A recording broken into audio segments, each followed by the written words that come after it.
وَلَقَدْ يَسَّرْنَا الْقُرْآنَ لِلذِّكْرِ فَهَلْ مِن مُّدَّكِرٍ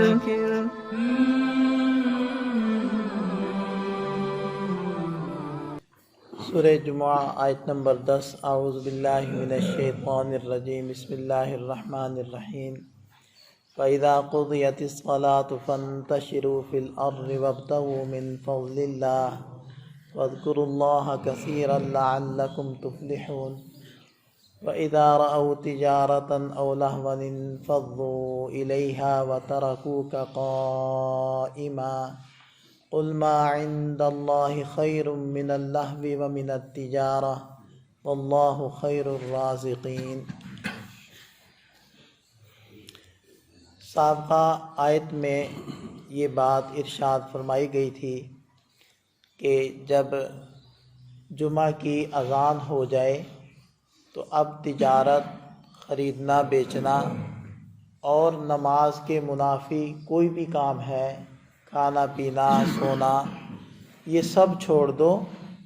اور ذکر اللہ کی طرف، نماز اور خطبے کی طرف چلے آؤ۔ گویا کہ نماز کی تیاری، جمعے کی تیاری کے علاوہ سارے کام ممنوع ہو گئے تھے، حرام ہو گئے تھے۔ اس آیت مبارکہ میں جمعہ کے مکمل ہو جانے کے بعد دوبارہ سے تجارت اور اپنے ذاتی امور کے اندر لگنے کی اجازت دی جا رہی ہے۔ لہذا ارشاد فرمایا فَإِذَا قُضِيَتِ الصَّلَاةُ، پھر جب نماز جمعہ ادا کر لی جائے، فَانتَشِرُوا فِي الْأَرْضِ، اب زمین میں پھیل جاؤ، منتشر ہو جاؤ۔ وَابْتَغُوا مِن فَضْلِ اللَّهِ، اور تلاش کرو، طلب کرو اللہ کا فضل۔ وَاذْكُرُوا اللَّهَ كَثِيرًا لَعَلَّكُمْ تُفْلِحُونَ،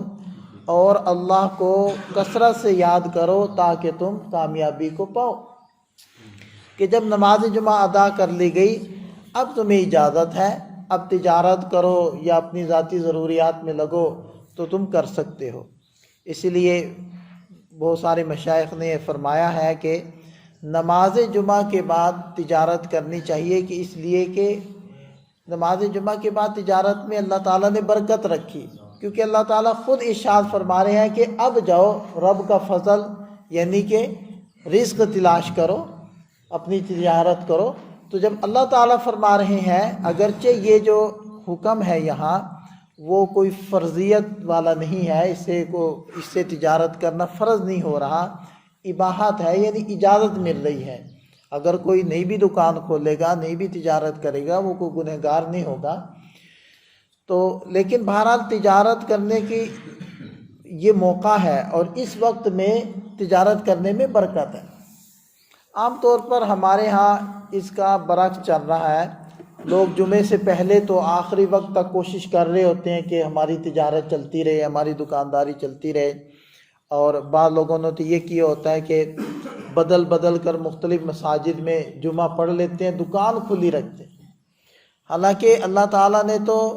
الفاظ ہی یہ استعمال فرمائے کہ وَذَرُوا الْبَيْعَ، بیچنا چھوڑ دو۔ دیکھیں، ہمیں کچھ وقت کے لیے جمعے والے دن اپنی دکان کو بند کرنا چاہیے، خاص طور پر جیسے ہی جمعے کی پہلی اذان ہو جائے، اور عام طور پر ہمارے ہاں 12:30 بجے جمعے کی پہلی اذانیں ہو رہی ہوتی ہیں، تو اس موقع کے اوپر ہم اپنی دکان بند کر دیں، شٹر ڈاؤن کر دیں۔ کیا ہو جائے گا؟ اللہ کا ایک حکم پورا ہو رہا ہے۔ اس چیز کا ہم خیال نہ کریں کہ ہم نے بدل بدل کر جمعہ تو پڑھ لیا، ہم یہ دیکھیں کہ اللہ کا جو حکم تھا وَذَرُوا الْبَيْعَ، آیا اس کو ہم نے پورا کیا، اس پر عمل کیا، یہ اس حکم کو توڑ دیے؟ تو بندے بدل بدل کر دکان کو نہ کھولیں، بلکہ دکان کو بند کر کے پوری تسلی کے ساتھ ہم اپنی نماز جمعہ کو ادا کریں، اور کوشش کریں اگر اللہ تعالیٰ توفیق دے، ہمت دے، کہ جمعے والے دن پہلے وقت دکان ہی نہ کھولیں، جمعے کی تیاری میں لگائیں۔ دیکھیں نا، جیسے تفصیل سے کل اور پرسوں یہ باتیں گزری ہیں کہ اللہ تعالیٰ نے ہر امت کے لیے ہفتے کے دن ایک عبادت کا اور عید کا دن مقرر فرمایا ہے، اور یہود نے ہفتے کا دن چنا تھا، عیسائیوں نے اتوار کا دن، اور مسلمانوں نے جمعہ کا دن چنا، اور یہی وہ دن تھا جس کو اللہ تعالیٰ نے قضاء میں تقدیر میں مسلمانوں کے لیے عبادت کے لیے طے کر رکھا تھا، تو گویا کہ مسلمانوں نے صحیح دن کا چناؤ کیا، تو اس لیے یہ دن تو فضیلت والا ہے، عبادت والا ہے، اس کو ہم عبادت میں گزاریں، کم سے کم اس کا پہلا حصہ وہ عبادت کے لیے مختص کریں، البتہ دوسرے حصے میں ہم تجارت کر لیں۔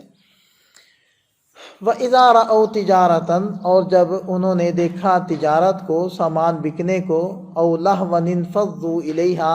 یا دیکھا انہوں نے کھیل کود کو، کھیل تماشے کو، انفضوا إِلَيْهَا، تو اس کی طرف مائل ہو گئے، اس کی طرف منتشر ہو گئے، وَتَرَكُوكَ قَائِمًا، اور آپ کو چھوڑ دیا کھڑے ہوئے۔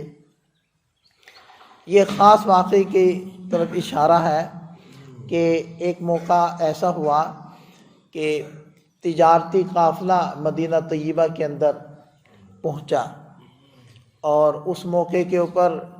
اشیاء خورد و نوش کی قلت تھی، اور یہ جو تجارتی قافلہ شام سے آیا تھا تو اس کے اندر ضروریات کا سارا سامان بھی تھا، اور قافلے کے آتے ہی لوگ قافلے پر ٹوٹ پڑے۔ جب قافلہ آیا شہر میں تو انہوں نے ڈھول وغیرہ پیٹا، یعنی جو بھی اس زمانے میں نشانی ہوگی قافلے کی آمد یا خرید و فروخت کے لیے متوجہ کرنے کی، تو وہ ڈھول وغیرہ پیٹ کر لوگوں کو متوجہ کیا گیا، تو لوگ ٹوٹ پڑے قافلے پر کہ ہم جلدی سے اپنی ضرورت کی چیزیں خرید لیں، کہیں ختم نہ ہو جائیں۔ اس وقت میں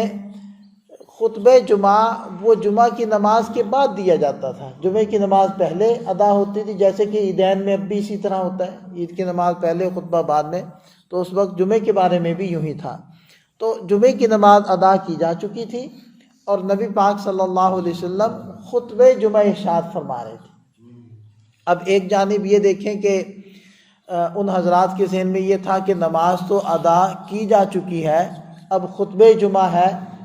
یہ شاید ضروری ہے یا نہیں ہے، چونکہ اس کے احکام تو ابھی تک نازل نہیں ہوئے تھے،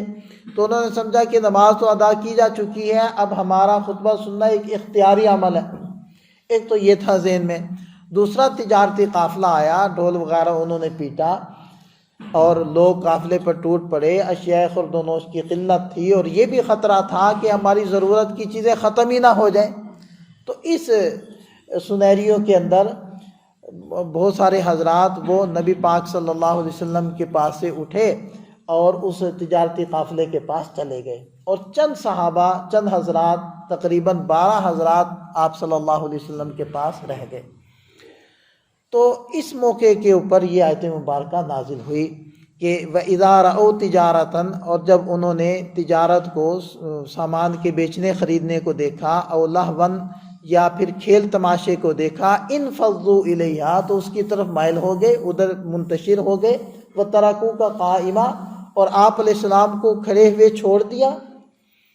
یہ غلط کیا۔ نبی پاک صلی اللہ علیہ وسلم نے ارشاد فرمایا، اگر یہ چند صحابہ جو میرے پاس بیٹھے تھے، اگر یہ بھی چلے جاتے تو مدینہ طیبہ کی بستی آگ سے بھر جاتی۔ اور اللہ تعالیٰ نے متوجہ کیا، قل، اے نبی صلی اللہ علیہ وسلم فرما دیجئے، ما عند اللہ، جو اللہ کے پاس ہے، خیر، وہ بہت بہتر ہے، من اللہو و من التجارہ، اس کھیل تماشے سے اور تجارت سے۔ یہ ہم سب کو اللہ تعالیٰ متوجہ فرما رہے ہیں کہ جو اللہ تعالیٰ کے پاس ہے، یعنی آخرت اور ثواب اور جنت، وہ تو ہے ہی ہے۔ جو دنیا کے اندر رہتے ہوئے بھی انسان جب اللہ کے حکم کو پورا کرتا ہے اور اللہ تعالیٰ کی طرف سے برکتیں اترتی ہیں، یہ بھی اللہ تعالیٰ کی طرف سے آتی ہیں۔ گویا کہ ہمیں ترغیب مل رہی ہے کہ آپ لوگ اس چیز سے نہ گھبرایا کریں کہ کچھ وقت کے لیے مجھے دکان بند کرنی پڑے گی، میری تجارت میں کمی آ جائے گی، گاہک کم ہو جائیں گے۔ نہیں، بلکہ یہ سوچیں کہ اس کو بند کرنے کی وجہ سے اللہ کا جو حکم پورا ہوگا، اللہ جو خوش ہوں گے، اور اس خوشی کی وجہ سے اللہ تعالیٰ جو مجھے برکت دیں گے، تو جو اللہ تعالیٰ کی طرف سے برکت آئے گی وہ بہت بہتر ہے نسبتاً ان چند روپوں کے جو تجارت میں بڑھ جائیں گے، وہ ان کے اندر تو کمی آ جائے گی، لیکن اللہ تعالیٰ کی طرف سے جو برکت آئے گی وہ اس سے کہیں بڑھ کر گے۔ واللہ خیر الرازقین، اور اللہ تعالیٰ بہترین رزق دینے والے ہیں۔ اللہ تعالیٰ ہمیں ان چیزوں کا یقین نصیب فرمائے، کیونکہ رمضان کی آمد ہے، تو اس لیے ہم اگلی صورت کو شروع نہیں کریں گے. اگلی صورت انشاءاللہ ہم لوگ رمضان المبارک کے بعد شروع کریں گے.